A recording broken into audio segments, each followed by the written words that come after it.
Le 14 juillet, la fête nationale commémorera les 100 ans de la Grande Guerre.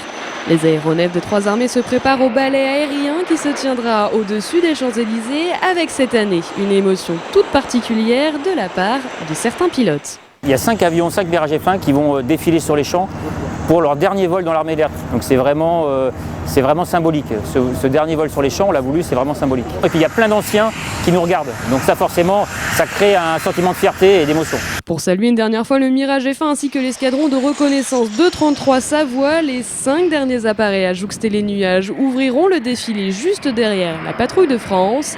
Un dernier vol qui sera sans conteste chargé d'émotions, comme en atteste le lieutenant-colonel Benjamin Souberbiel, commandant du 233. Et je suis déjà ému, rien que d'y penser, et c'est la même chose pour tous les pilotes.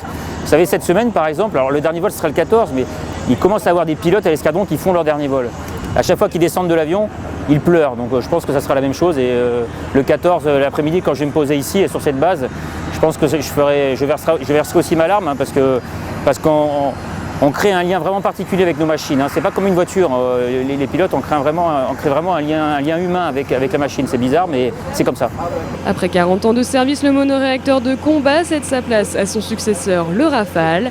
Un pincement au cœur pour l'armée, mais une mesure essentielle pour garder une flotte moderne. C'est une page qui se tourne, puisque l'avion a bien servi pendant plus de 40 ans. Et quelque part, il faut qu'il passe le relais. Hein.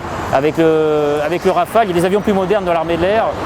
Et c'est important aujourd'hui qu'on modernise notre aviation. Le Mirage F1 terminera sa course à Châteaudun, élément air rattaché à la BA 123 d'Orléans-Brissy où il sera mis sous cocon.